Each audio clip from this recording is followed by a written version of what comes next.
hoje nós temos aqui a doutora Gláucia Araújo, que é psicanalista, para falar sobre esse tema, fé e medicina. Doutora Gláucia, hoje há uma certa convergência entre esse diálogo da ciência e da fé. Por que os profissionais estão mais abertos? O que está acontecendo? Olha, a gente tem percebido que realmente isso está acontecendo, né? A gente acompanha tanto a TV quanto as revistas e os jornais. Eu acredito que existe sempre uma lacuna quando você não trata um indivíduo como um todo. E o indivíduo é isso, né? Ele é um todo, ele é tanto a fé quanto a parte física. Então, quer dizer, as duas partes têm que ser tratadas juntas. Eu acho que as pessoas estão começando a perceber isso. Quando se trata só um lado e o outro fica defasado, existe uma descompensação. Então, isso gera uma lacuna. Porque se o médico, por exemplo, ele dá a medicação para a pessoa que está doente, e ele diz, esse remédio vai curar, vai te ajudar, mas se a pessoa não tiver dentro de si uma crença, uma fé realmente que diz que isso vai acontecer, o remédio pode não fazer nenhum efeito. Exatamente. E o oposto acontece também. Você vê que hoje tem médicos que estão tratando com placebos. E não tem nada ali, a farinha e água, e a pessoa acredita que vai ficar curada e fica. Né? E fica porque a crença foi tão grande que ela compõe aí o seu organismo de uma forma que isso vem a trazer a solução mesmo do problema. Sim. E o que levou a medicina a aceitar de forma mais positiva essa questão da influência da fé?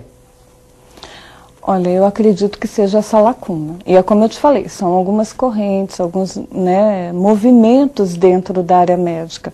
Ainda a gente não pode falar da medicina como um todo, tá? Mas algumas correntes, existe um movimento já para isso, né? E eu acredito que seja em função dessas lacunas. Então, por exemplo, como é que se explica um doente que está em estado terminal, que já está desenganado, ele consegue se recuperar e a doença regride. Então começaram a haver lacunas, né, aí na área médica. Forma de ver, né? Isso. Eu estava conversando com uma pessoa ontem e a pessoa me falava exatamente sobre isso, que teve um parente que foi acidentado e foi uma coisa muito séria, um acidente muito feio, e os médicos desenganaram e disseram, olha, não há nada mais a ser feito. E a família é muito católica, e essa família se juntou então em correntes de orações, e fez várias correntes de orações, e a própria pessoa que estava acidentada era uma pessoa de muita fé, uma pessoa de muita vida, muito dinâmica, e a pessoa estava me explicando ontem, quer dizer, que ela não sabia explicar exatamente como, mas que conseguiu, então eles conseguiram reverter esse quadro, essa pessoa teve uma vida normal, esse acidente aconteceu alguns anos atrás. Ele falou, eu não consigo explicar, mas eu só posso atribuir à fé que nós tivemos.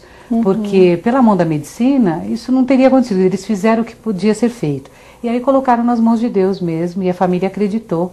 Então eu acho que é um exemplo bem bacana para ilustrar bem essa questão que a gente está falando de medicina e fé, porque é preciso resgatar essa questão da fé. A doutora trabalha com essa questão dos pacientes terminais, e a doutora usa isso nos seus trabalhos, quer dizer, de falar sobre a fé para os seus pacientes? Olha, o paciente é quem fala da fé, né? Normalmente. E cabe a mim, né, estar respeitando a fala dele, até porque essa fala dele, essa fé, é o que vai ajudá-lo a sair daquela situação, a procurar. Se ele tem fé de que ele pode mudar, de que tem algo bom dentro dele, né, ele caminha em função disso. Agora, se ele chega num lugar e fala dessa fé dele e não é respeitado, em que ele vai acreditar? Quer dizer, né, por que ele vai continuar? Então isso, né, a gente fala muito da mente, do corpo, né, que seria, né, o espírito, o corpo. Então, os dois caminham juntos. O tempo inteiro? O tempo inteiro, né? A doutora já sabe de alguma corrente onde a ciência realmente admite que a fé pode curar?